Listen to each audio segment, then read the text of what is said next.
Welcome everyone, and thank you for joining us for today's NAC at Home program. My name is Nadine Heidinger and I'm the Director of Communications at the National Arts Club. For those of you who are not familiar with the National Arts Club, we are a 501c3 nonprofit based in New York City with a mission to foster, stimulate, and promote public interest in the arts. Annually, we host over 150 free public programs, including exhibitions, lectures, readings, and musical performances. To find out more about the National Arts Club, you can visit us at nationalartsclub.org, or you can find us on Facebook, Twitter, Instagram, and YouTube. For today's event, celebrating suffrage, we're joined by Mary Murray, Curator of Modern and Contemporary Art at Munson-Williams-Proctor Arts Institute, who will moderate a showcase of 3 exceptional artists and curators linking contemporary issues to 19th century practices. This program is presented in partnership with Munson-Williams-Proctor Arts Institute. Following the conversation will be a brief Q&A, so please feel free to use the Q&A function for any questions you might have. And without further ado, let me pass the baton on to Mary. Please enjoy the program. On behalf of Munson-Williams-Proctor Arts Institute, I would like to thank the National Arts Club and Nadine and Ben for inviting us to participate in this program. And it's a real pleasure and an honor. And I must acknowledge David Zyla, who is on the Board of Governors of the Arts Club, who contacted Barbara Kane, my colleague, who is the Public Programs Coordinator at Munson-Williams-Proctor. And it was David who had the original idea that we should collaborate. Many thanks to Barbara for orchestrating things on our side. I am indebted to our speakers today for their enthusiastic response and for their time and effort. May I have the first slide, please? At Munson-Williams, I would like to thank Miranda Hofelt, who is the curator of 19th century American art, and with whom I collaborated on this exhibition, Celebrating Suffrage, Women Artists from the Collection. This project is the impetus for our program this evening.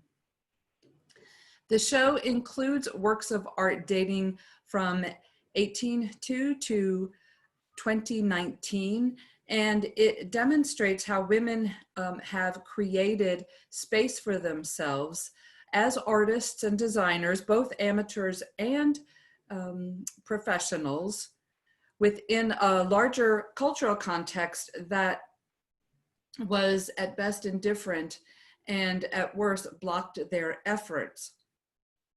Miranda and I were struck time and again by the connections that can be found between the 19th century concerns, use of materials that continued into the 20th and 21st centuries. Next slide, please.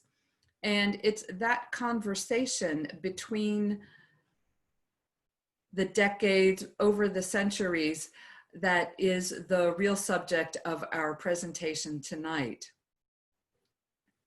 We've invited 3 wonderful speakers to address the inspiration they have derived from 19th century writers, artists, and practices. And let me begin introductions by having the next slide, please. Sabrina Gazwantner is joining us from Los Angeles. She has exhibited her work from London to New York, from Los Angeles to Bucharest. Her work is included in the collections of the Museum of Fine Arts Boston, the Smithsonian American Art Museum, and very recently has been acquired by the LA County Museum. So congratulations to Sabrina on that acquisition. For about 10 years, Sabrina created this kind of quilt square from discarded educational films from the Fashion Institute of Technology. So this afternoon, we will be hearing Sabrina talk about the intersection of quilting and textiles and feminism. Next slide, please. Leslie Dill has enjoyed a distinguished career with numerous solo shows, with monographic publications, and very important awards, including the Guggenheim Fellowship. Next year, the Figge Museum in Davenport, Iowa, will present an exhibition about Leslie's work, recent material, and it's my great delight to say that Munson-Williams-Proctor will be one of the venues on that tour. Leslie creates very beautiful poetic works that unite the tangible with the ineffable, and she uses delicate materials, paper and thread, and unites them with photography and printmaking, performance, and most significantly with words, notably with the poetry of Emily Dickinson. And this evening we will also see her introducing voices of other 19th century women. Next slide, please. And our first speaker this evening will be Dr. Linda S. Ferber. Linda is Museum Director Emerita from the New York Historical Society and was a longtime Andrew Mellon Curator of American Art and the Chief Curator at the Brooklyn Museum. And as an independent curator, Linda has organized the exhibition for the National Gallery in Washington, D.C., titled American Pre-Raphaelites, Radical Realists. And she included this work by Fidelia Bridges from our museum. Let me remind you, please put in your questions if you have them. I hope we'll have some time for comments and questions after our speakers. Thank you all again for joining, and many thanks to our speakers. Now I pass the program to Linda. Thrilled to be here this evening and participating in this terrific program. And I'm speaking about, as Mary said, I'm speaking about Fidelia Bridges. And I'd like the first slide, please. Thank you. Just let me make this a little bigger on my screen. On the left, you see a carte de visite photograph of Fidelia Bridges, probably taken about 1864 when she was a young woman in her early 20s.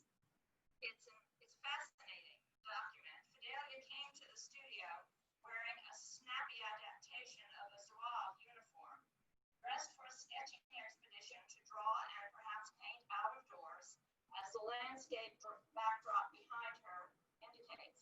She clearly intended her carefully posed image as a manifesto of a professional woman, a visual calling card, as carte de visites were. She's not seated inside, but standing outdoors. No, go back, please. Thank you. Looking at us, but her body is turned as if to walk out of the picture with the tools of her trade.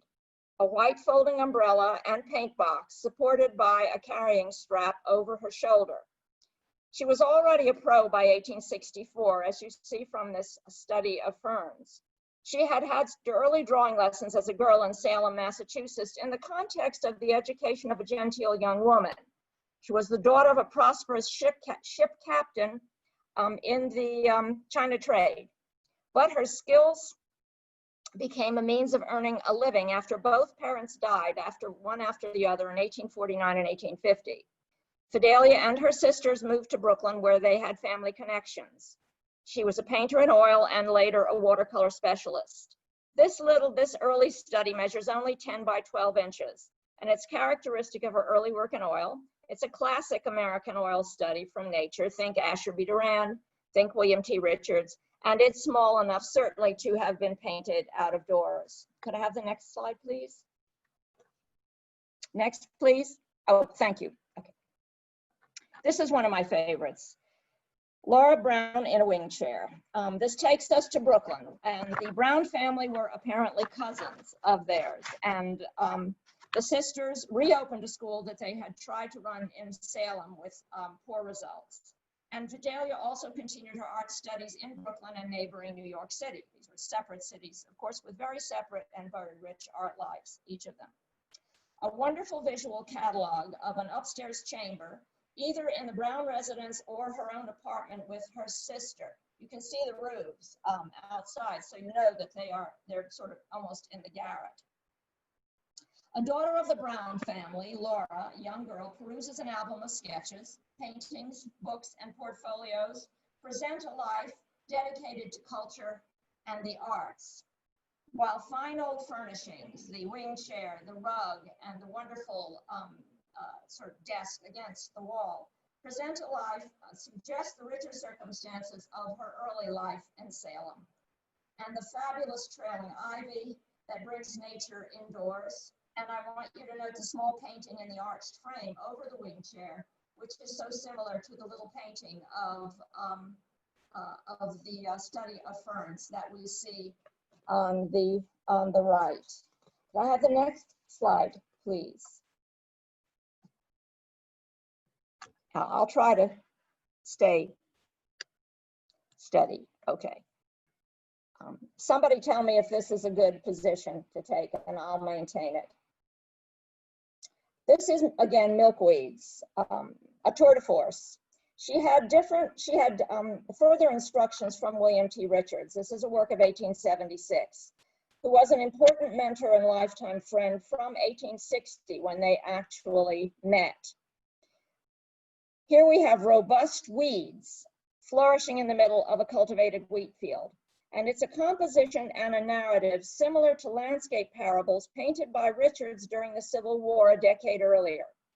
The invasion of the cultivated by the wild was a symbol then, a botanical symbol of secession and disorder. Although the tall milkweed still dominates the stage in this all foreground composition, the mood has lightened to one of decorative brilliance. Can I have the next, please? Next slide, please. Thank you. These arrangements of wildflowers, weeds, and birds silhouetted against the sky with only a hint of a terrain behind them became Bridges' silhouette compositions, mostly executed in watercolors, a very popular medium at the time, but also occasionally in oil, and particularly as cards. You see here, these are from the 12-month series. They are chromolithographs, published, I think, in 1885, 86, possibly earlier, and they were made from watercolors by Fidelia, chromolithographed by the Prang and Company in Boston. And I'm a nut for chromolithographs. I don't know if you're familiar with them. It was an extraordinarily expensive and labor-intensive method of creating richly colored images like these mechanically. It was essentially a mass media. And it did away with the earlier customs of hand coloring prints. And it turned the production of these on all scales, sometimes after paintings like these, sometimes simply pure designs. They were for all seasons, they were for all occasions, and they represent the infancy of the greeting card industry today. Think Hallmark. And they actually have a fantastic collection of Fidelia Bridges chromolithographs. Fidelia was also in demand as an illustrator. And she worked for Prang, in fact, as a staff designer from 1881 until 1899. So she was a professional woman. Have I disappeared? Can somebody get me back? You're good, Linda. Keep going. Oh, I am good? Okay, I can't see the screen, but I'll continue. What you should be seeing, I hope, is pink roses. Are you? Yes. Okay, good. This elegant watercolor is far from the cheerful busyness of milkweeds. And although they are compatible in date, 1875, 1876, Pink Roses takes cues not only from the artist's fascination with the life of plants, but also from the influence of Asian design in the spare and empty space against which the rose bush is silhouetted. Fidelia would exhibit works like these, mainly watercolors, but also oils, at major venues for many decades. The Pennsylvania Academy, the National Academy of Design, the Brooklyn Art Association, the American Watercolor Society, and she was elected to membership in a number of these organizations. She died in 1923, having been born during the administration of Andrew Jackson and living to see the passage of the 18th Amendment. I don't know whether she voted. I hope that our program inspires you to draw parallels with the life experience of the other women who are celebrated here this evening. And I especially hope that Pink Roses evokes the poetry of Emily Dickinson, a contemporary. Although she died young and Fidelia lived long, they shared a New England background and subjects that were steeped in a love of gardens and a knowledge of botany that were widely shared taste among the cultured Americans in the 19th century. So Sabrina, you're on. Can you hear me? Yes, thank you, Linda. You are welcome. And thank you to everyone, to my fellow panelists, and to everyone here today. It's a pleasure to be here. I am going to start by giving you a bit of background and information about my film quilts, which, as Mary mentioned, is a body of work that I made for about 10 years. You could start with the first slide, please. So I began this work in 2009, which is the year that the archivist at Anthology Film Archives, the screening venue and film archive in New York City, gave me a box of 16mm films that were deaccessioned from the Fashion Institute of Technology, otherwise known as FIT. So these were movies that were produced between the 1950s and the 1980s, and they were shown in classrooms at FIT until their deaccession.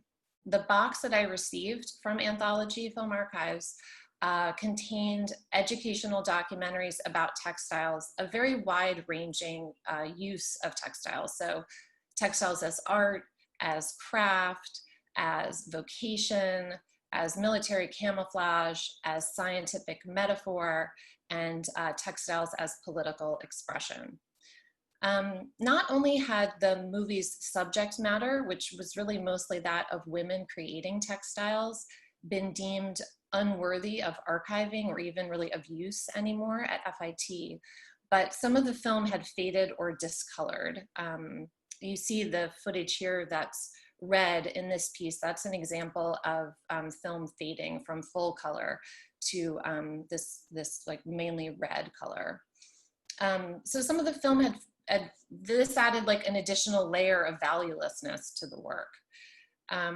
So in an act that was meant to recast these undervalued histories of women's handcraft work and also to celebrate the medium of film, which has been really under threat since I started this body of work. You know, we all watch movies on Netflix now. We don't, especially during a pandemic, but even before then, if you were going to go to a movie theater, you're really more likely to see a movie projected on video than on film these days. And that had already started in 2009 when I was making this work.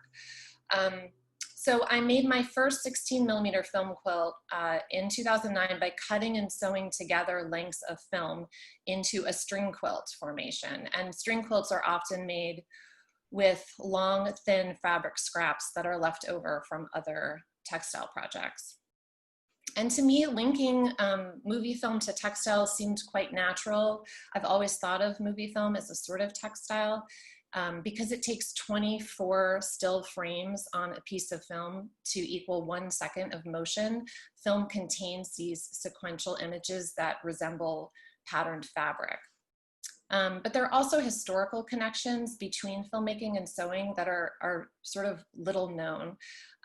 In the late 1800s, the Lumiere brothers adapted sewing machine mechanisms in order to advance film sprocket holes in their cinematograph, which was a dual camera and projector. And that's what they used to create one of the first motion pictures. And then in the early days of Hollywood, women were employed as film editors because of their experience sewing. They were thought to have like nimble fingers from doing sewing work that would translate well to putting strips of film together in a movie. There's still overlapping terminology between sewing and filmmaking. For example, we thread a projector with film.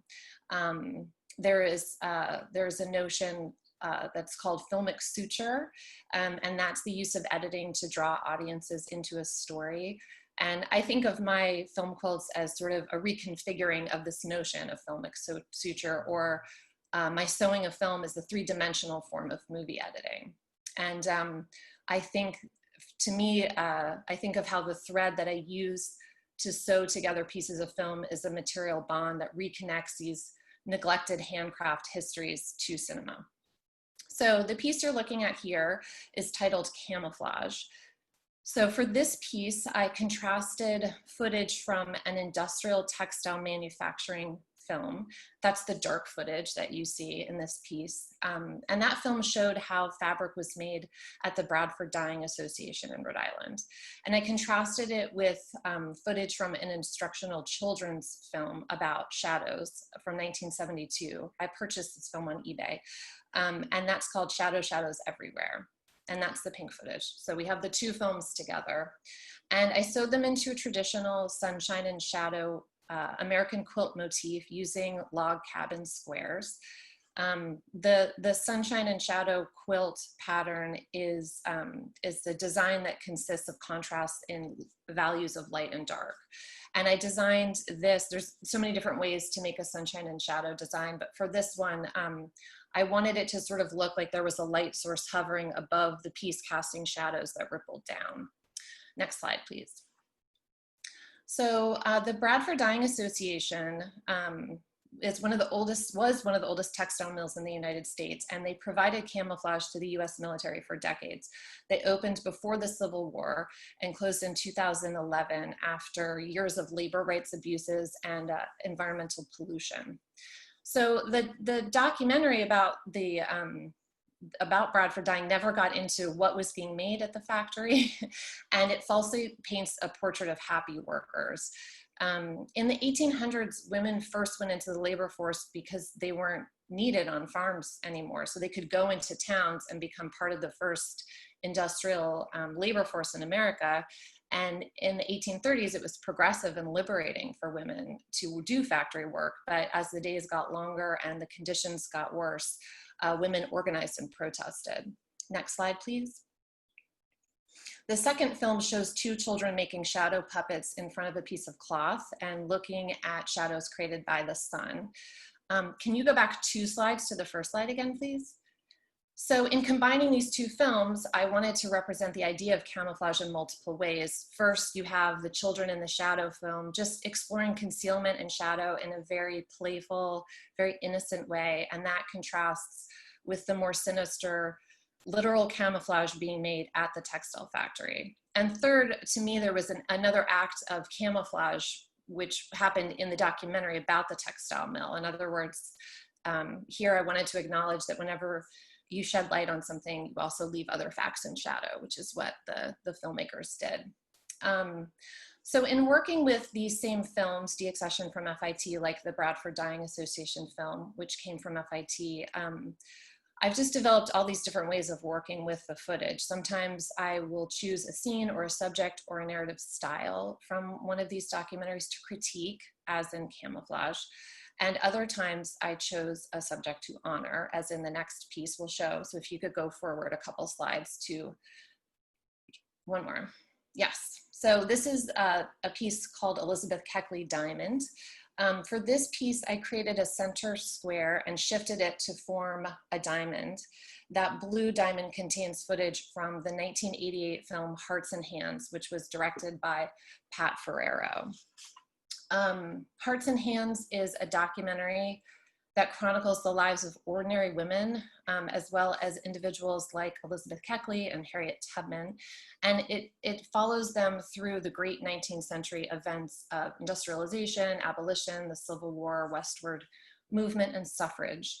And the director of this film, Pat Ferrer herself, gave me this footage to use in my film quilts. And something she told me she made a real effort to do in the film is tell the story of 3 Black women who are known from their quilts, from their oral and written histories, and also from the photographic record. Next slide, please. So Elizabeth Keckley, who was one of the women featured in her film, is honored in this piece. And Elizabeth Keckley was born into slavery. She grew up helping her mother sew clothes. And through her work as a dressmaker in her early adult life, she bought her freedom and her son's freedom. She established a dressmaking service and business, and she became the personal dressmaker and close confidant and friend to Mary Todd Lincoln. She was known as the dressmaker in DC because her garments fit extraordinarily well. The blue footage is contrasted with this orange and yellow footage from another film that is a documentary on America's arts and crafts. And I use that footage in the background of that piece, sort of to highlight the diamond portrait of Elizabeth Keckley, and also to reestablish Keckley as in her place as a master crafts person in American history. And with that, I will turn this over to Leslie.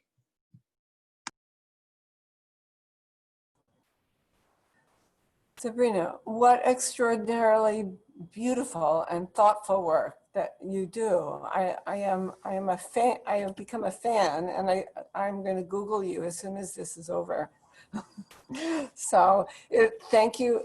It's such a pleasure to be invited to speak to everyone tonight. So I'm going to talk briefly about 5 amazing women in early America. One is Emily Dickinson, and it is the deep darkness and searing brightness of Dickinson's poetry that drew me to her work. Thank you, I forgot. I've used them as inspiration, in my artwork for decades and in my opera as well. Reclusive, inward, fervent. Dickinson's poems have emerged ever active in today's times. I mean, she has her own TV series, and she, of course, is a movie star, which is really great for poetry, so I'm all for it. However, in her own life, she led a quiet, introverted life in Amherst, Massachusetts, where she hid away in her pockets passages filled with wonder and visionary strangeness, such as, much madness is divinest sense to a discerning eye, much sense the starkest madness. Or, a personal favorite is, how ruthless are the gentle. Or, electrical the embryo, but we demand the flame. When did she write? I asked myself about 5 years ago. I had always thought of poetry as something like words that exist in a bubble in the air without being attached to the earth by arms or legs. But I started to wonder, when did Dickinson write? So she wrote most of her poems at the time of our still intense and divisive American Civil War. So I wanted to find out more about the wilderness of America's early times and voices, spoken and written, similar to the how and why Dickinson wrote about the impact of her times, and how this complex interaction of people and geography has made time into history. This has become fascinating for me and has actually become something of a mission. Next slide, please. So let me tell you now about Anne Hutchinson, who lived 200 years earlier. She was a rebel and a visionary leader who was condemned as such. Coming here from England in the 1600s, she had had a vision in which she saw all the world appearing before God, so as to me an immediate revelation. Her sense of faith was free and a private gift. But in 1638 in Boston, Massachusetts, Anne was brought to trial for heresy by the patriarchal Puritan leaders for teachings in her home of her belief in private faith. Her words taken down in court are among the first words by a woman in our history. John Winthrop, a founder of the Massachusetts Bay Colony, was one of her accusers. John Winthrop's scornful words led the vindictiveness of other ministers. He said, "This American Jezebel." Okay, now just listen to this. This is so sexual with what he accused her with. So, this American Jezebel, seeing the fluentness of her tongue and her willingness to open herself and to divulge opinions and to sow her seed in us. She had rather been a husband than a wife and a preacher than a hearer. She and her husband and her 15 children were evicted from the colony. Next, please. 40 years later from Anne Hutchinson we're looking at my work about Mary Rawlinson. She was also one of our earliest women's voices, but in print in America. Living in the woodlands of Massachusetts, she was swallowed up by the much feared wilderness when she was abducted by the Narragansett tribe and lived with them for 11 weeks and became a slave of a Sagamore Indian Quinnipian. She wrote and published a unique and nuanced captivity narrative. And in defense of the Indians, she wrote, "One of the Indians gave me a Bible from plunder, and not one offered the least miscarriage or unchastity to me." So let us note that women at that time were not really supposed to speak out loud on their own. If you were a woman and you wanted to voice an opinion, you were supposed to speak through a man, a brother, a husband, or a son, not through your own voice. However, her captivity narrative went on to be something of a bestseller. Next slide, please. This is my studio. And 100 years later, in 1787, Mother Ann Lee, who is in the image in yellow with the blazing tree on her front, Mother Ann Lee came from England and established the first Shaker meeting house in Mount Lebanon, New York, and founded the Shaker religion. She, like Anne Hutchinson, had a vision of personal grace, and core values of the Shakers evolved as simplicity, celibacy, integrity, and inclusion. There was gender equality, men and women seen as equal, and through another series of visions, she quietly affirmed that all animate life was both female and male.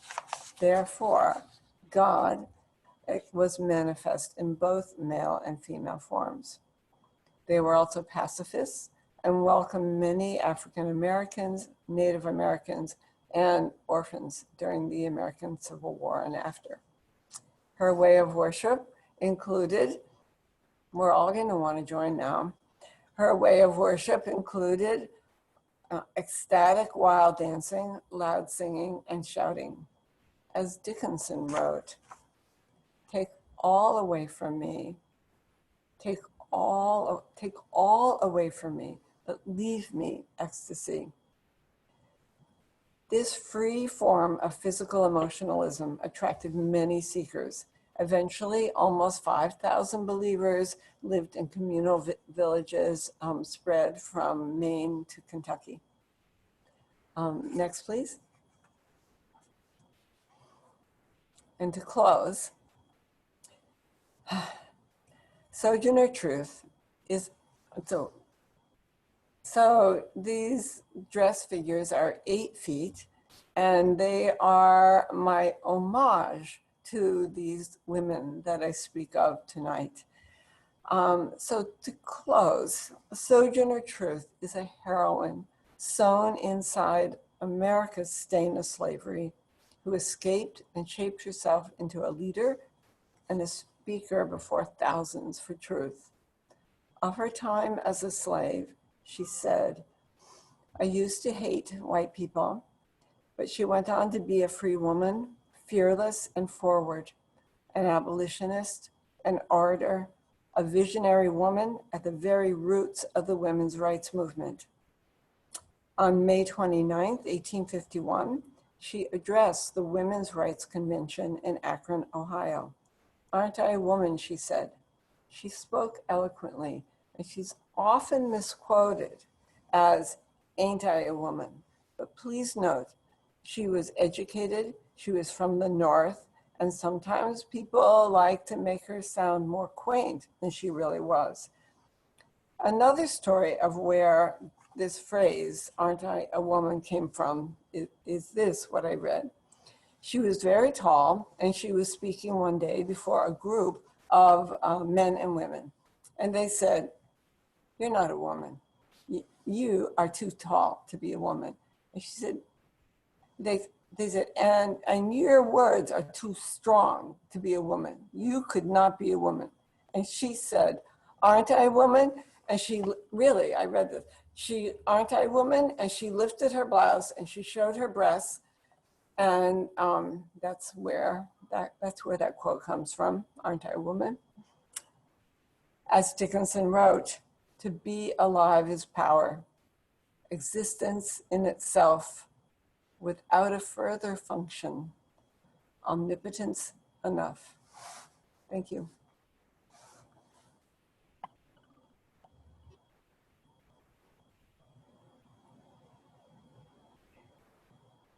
Wow, thank you, everyone, for what was a very powerful presentation by 4 very powerful women about very powerful women. So thank you, everyone. I think we have time for some questions. There's a question for Sabrina about how exactly you're putting your pieces together. If you could just sort of elaborate on that a little bit more. Yeah, I sew them all together. So I take the strips of film, I put them like this, and I put them through a Bernina sewing machine. And then once I have enough together, it makes a fabric, and then I cut that fabric into a shape, and I use traditional quilt making equipment like rotary cutter, and there are these quilt squares and rectangles I use to like cut down the side of the film fabric. And then once I have enough pieces, then I sew the pieces together. Right, fascinating. I love that process. Is this a question for Leslie? Could you speak about how your interest in these early American women began? Well, my interest in early American women began with my readings of Emily Dickinson's poetry. But further back than that, I grew up in Maine and we summered in the Adirondacks. So I was very aware that the forests were dark and strange and full of divinity and deviltry. And, you know, my parents camped a lot. So I thought, you know, these early people that came over from England, they were camping here. I mean, of course, the Native American people owned the land, but who were the early American women? And especially, how did they speak out against the men who were just keeping and suppressing and keeping them down to keep order? I read that it was really, the patriarchs needed to keep a certain kind of social order because things were so scary at the time. You know, there were some early Americans that when they landed, they actually dug holes in the ground as caves. So who were the women that could write, that could talk? How did they start? I mean, how did we all start here? All of you out there in the video world. How did you start yourself, your life? I have a question, or maybe a comment for all of you, please. It's prompted by Leslie's, the quotations that Leslie has used, but I'm really struck by, and yet she persists, that Elizabeth Warren on the Senate floor was being scolded for being too outspoken. That's right. This American Jezebel again. I was wondering if, no, please, would any of you care to comment on continuity and progress in your own life experience, perhaps, as artists or art historians?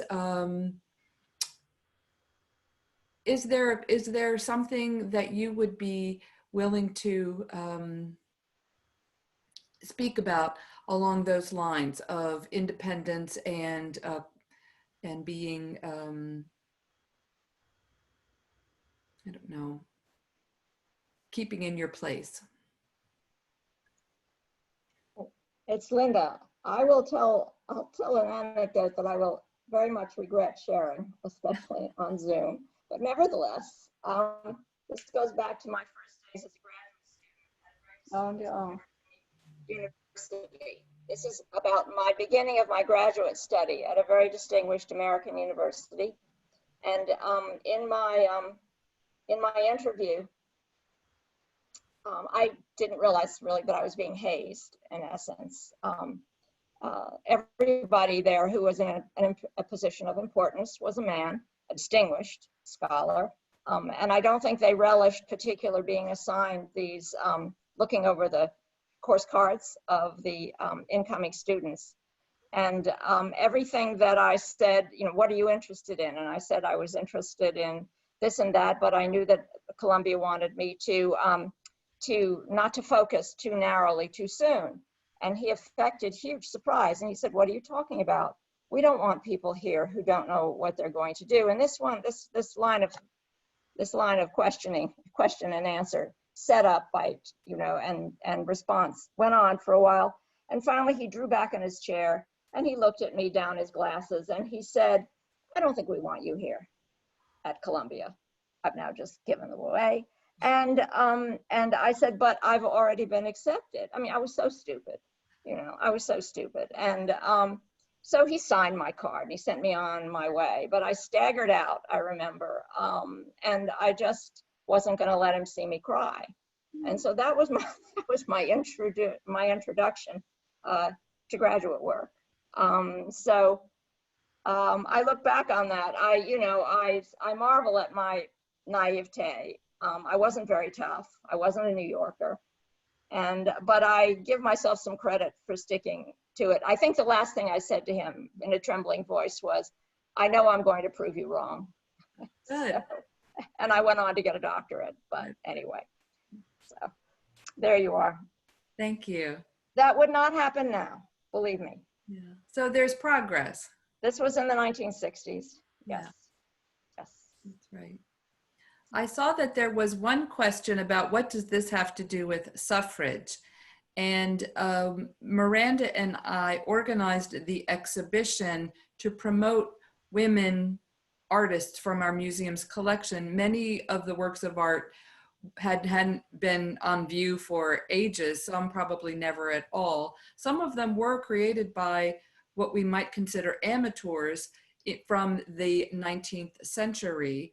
But the point was to demonstrate with this anniversary how women have tried to create a place for themselves collectively or individually as creative spirits when they were not even seen as full citizens. And then afterwards, what was the connection to the concerns that had prompted this artistic expression in the 19th century that remain relevant today.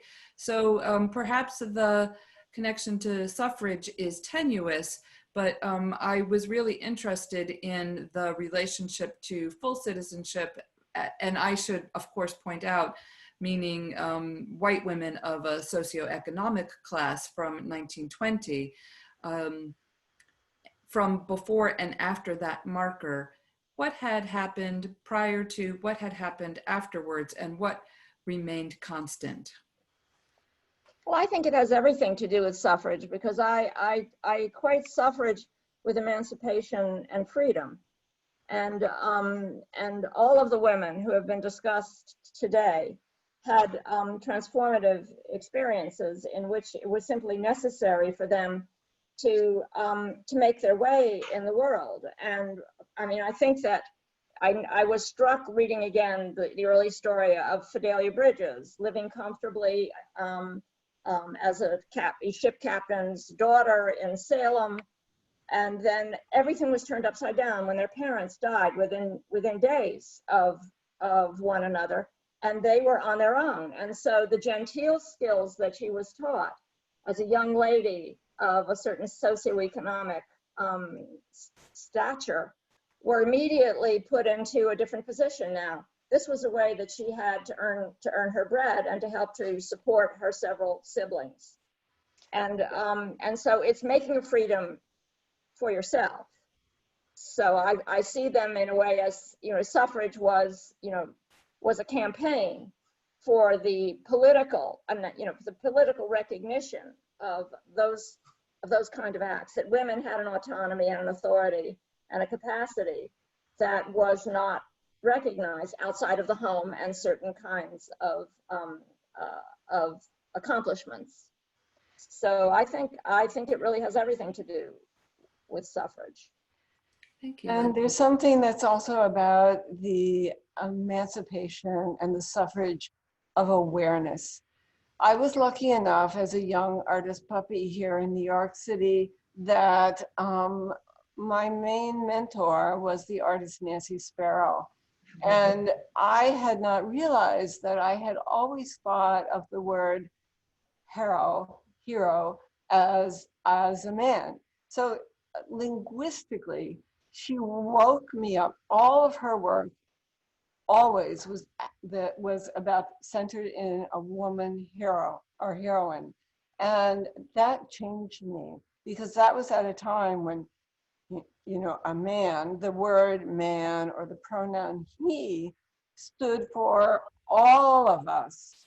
And so I had just taken that for granted. You would read something and it would be like, and he did da, and it would supposedly include all of it. He went to the gynecologists, whatever. But I just want to give homage to her and thank her for her adamant support of women and speaking up for women as heroines. I don't know if you all remember the first slide that I showed, which was the introduction to the exhibition. And I think on one side we see Sabrina's piece, and then there's one by Shayla, and there is the Kay walking stick piece. But what you don't see on the parallel wall is Nancy Sparrow work on paper, and it's a Maenad, a Greek goddess. And that section we called She Rose. Yeah, Like that.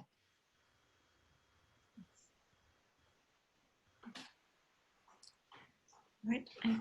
I think we have time for one more question. This is a question from D for Leslie. Dee would like to know if you can talk about your process and the materials that you use. So thank you for asking about my process and materials. I use everything. My entire process is based on language. So if there are words that wake me up, which is how I came to art. I came to art late, in my 30s. And I came to find my voice as an artist through reading. And I still find my voice through reading. And it is when a phrase like from Dickinson, I like a look of agony because I know it's true, or the thrill came slowly like a boon. It's these words that come into my mind and go into my body, and they make me make the work in textiles, in metal, in performance. I did an opera. So it's the word, it's the core, I speak about faith along with, so for me, it's this belief in the truth of the word because I experienced that. I experienced the truth of the word in my body and in my work. So thank you for asking. Thank you so much. At this point, on behalf of the National Arts Club, I would like to thank Sabrina, Linda, Leslie, and Mary for what was truly a wonderful, powerful program. Like I said, about women, by women. And thank you for the Munson-Williams-Proctor Arts Institute for organizing this with us, being a fantastic partner. Thank you for everybody who joined us today, and I hope we see everybody soon. Thank you, everyone. Please be well.